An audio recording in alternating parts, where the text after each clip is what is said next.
I think in choosing the Minnesota governor, Tim Walz, as her running mate today, presumptively the presidential nominee, Kamala Harris, has really gone for a unity pick. There was a widespread expectation after she became the presumptive nominee that her running mate was likely to be a kind of conventional white man, that this would in some ways balance the ticket in much the way that Barack Obama did in 2008 by picking Joe Biden. And so Walz was, obviously fulfills those criteria and was one of a number of names that was circulating in recent days. But I think with Walz, the key things with him are that he is considered acceptable to all factions in the party. So various factions are kind of very enthusiastic about him. He's pretty beloved on kind of progressive Twitter.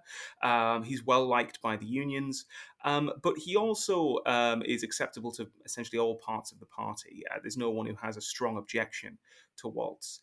So I think it's very much continuing the kind of the unity that Kamala Harris has sort of managed to bring to the Democratic Party over the last few weeks after a very contentious few weeks leading up to Joe Biden stepping down.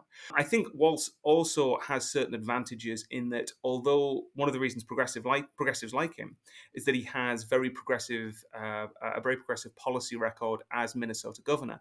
He introduced free school meals. He has a very strong rating from Planned Parenthood. He's expanded labor protections, but at the same time, in many respects, he doesn't read as a progressive. He's a Midwesterner. He's, a former veteran. He's a former school teacher. He's a former football coach. He's from small town America. And moreover, one of the things we've seen in recent weeks is Democrats using an attack on Republicans that they're weird, which seems to have gained a certain amount of traction. Well, Walz was the first one to kind of use that attack in a media interview. So he's a pioneer of what has been a very effective attack on Republicans. And so he's able to fulfill essentially the role of attack dog, which has traditionally been what vice presidential nominees have been in part expected to do.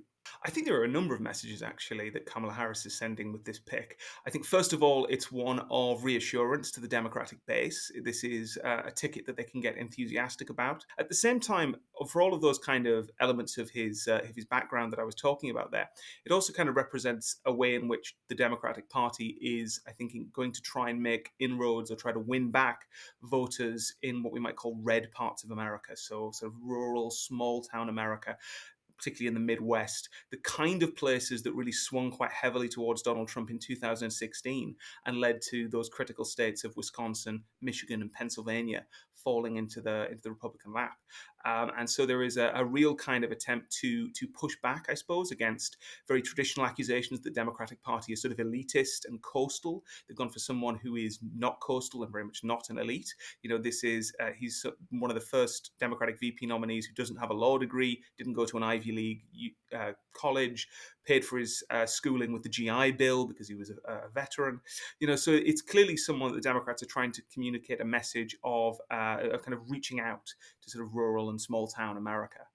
I think there are always risks with any vice presidential pick. I think some of the major ones were also that Minnesota is not really a swing state.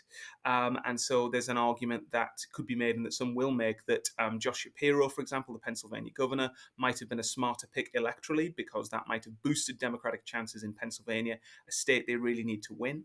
However, I think they'll be hoping, I suppose, that his appeal with Midwesterners will be able to translate beyond Minnesota towards states like Pennsylvania, Wisconsin, Michigan, places that they really do need to win. One of the things that is striking is how ineptly the Trump campaign have been able to articulate a message against Kamala Harris, given how effectively they were able to attack Joe Biden in the early part of this year. In many respects, vice presidential nominees don't matter very much. This is a point Donald Trump has been making over criticism of his nominee, J.D. Vance.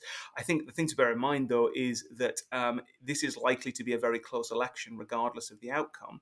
And in a close election, pretty much everything matters. I think if the Democrats are lucky, the public response will be a positive one, because in many respects, Walz is not a traditional Democrat or doesn't fit many of the stereotypes of a Democrat, and particularly in some respects, just because of his kind of manner and presentation and his biography, will be able to push back against accusations that, this is a ticket headed by, West Coast liberal Kamala Harris.